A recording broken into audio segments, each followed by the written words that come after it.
So today's Noirvember film is another neo-noir with a really interesting release history. This is 1993's Red Rock West, another film by John Dahl. So this one was originally released on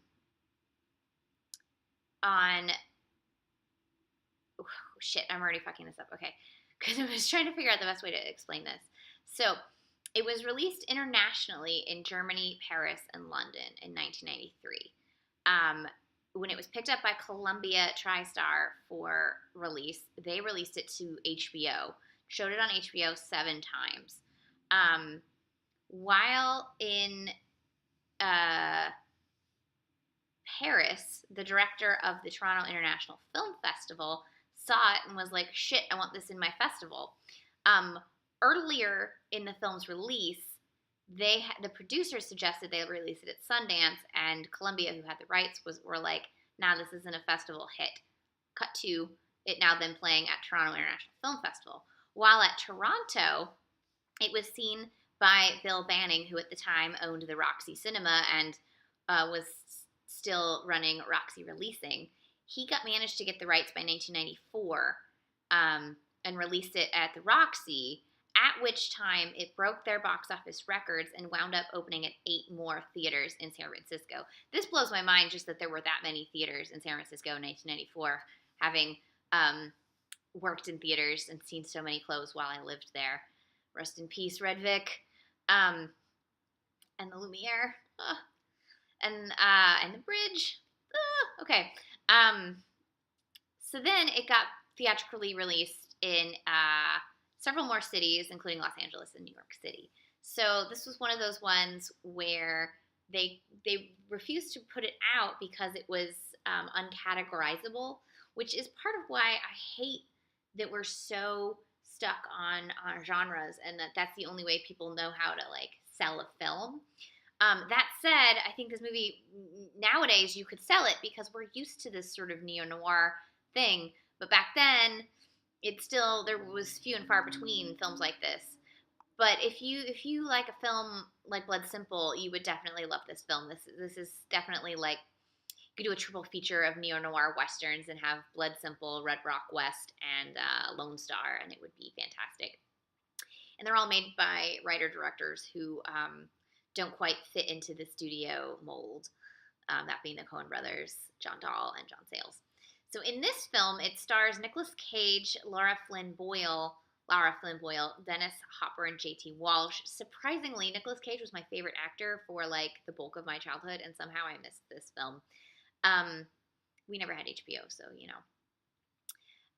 In it, Nicolas Cage is a drifter who is a nice guy, and when trying to get a job at an oil rig in Wyoming, he won't lie about his war wound. He was in the Marine Corps in Lebanon, and thus can't get hired. He's a good dude.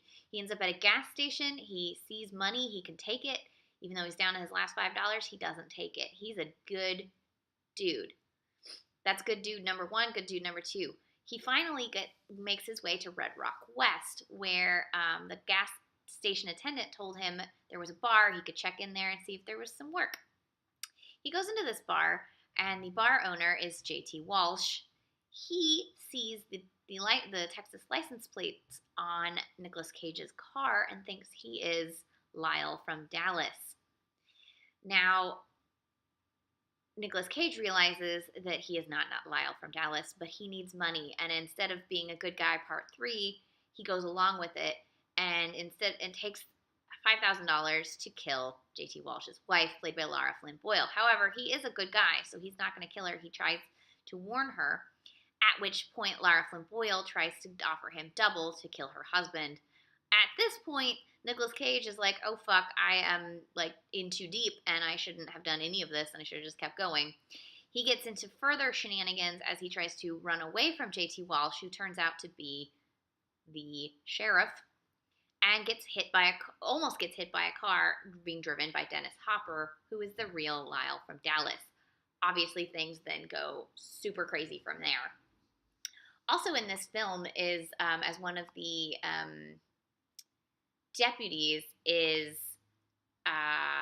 the guy who played Billy the Kid on Bill and Ted, and as a truck driver, Dwight Yoakam. Dwight Yoakam's always good when he shows up in a movie. You know he's gonna like kill it. He also wrote the theme song, which plays over the final credits. This is a nice mixture of noir and western, and it's one of those good guy ends up in an impossible situation, wrong man kind of movies. The only way it doesn't quite fit into noir is that spoilers, he isn't completely tempted into becoming a bad guy, and he always is kind of a good dude.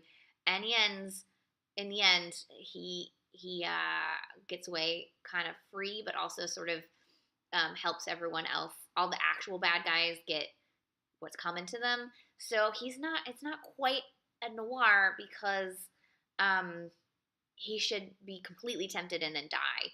And it doesn't quite have that cynicism of him being completely tempted and dying.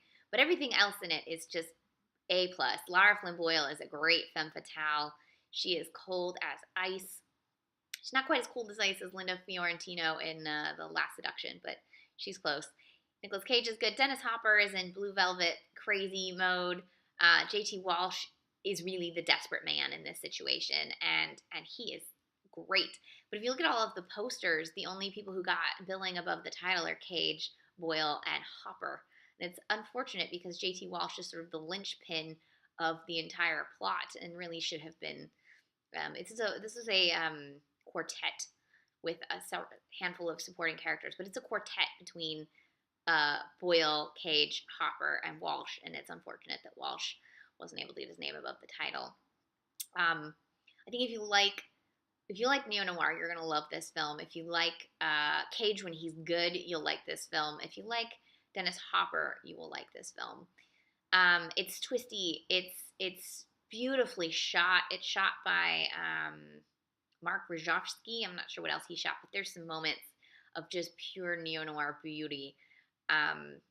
It has that desolate Western feel that I love. It really looks like I could have lived right in that town. I grew up in the West, in the part of California that looks like the rest of the West and not like the rest of California. It's actually my hometown's motto was where the West still lives.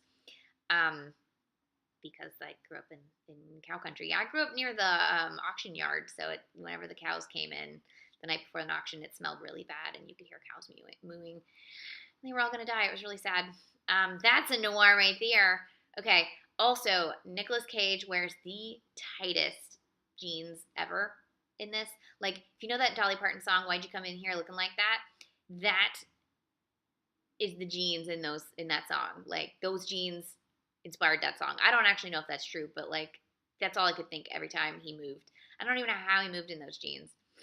So this is a great film. It was nominated for an Independent Spirit Award for Best Director and something else. I can't get my internet to work. There we go.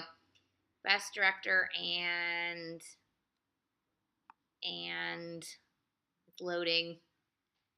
Best Screenplay, and it was co-written by John Dahl and his brother Rick Dahl. I think it's great. You can get it on DVD. I forgot I have the DVD somewhere. Well, whatever. I already put it back over there. You can get it on DVD. I rented it from Videodrome here in Atlanta. You can also rent it online. It looks like it's on Amazon for $3.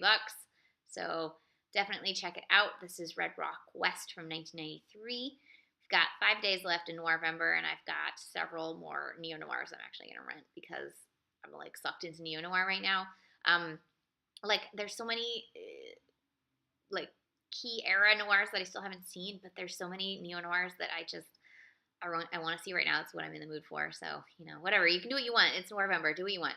But watch noir. John Dahl's Red Rock West. Highly recommend it.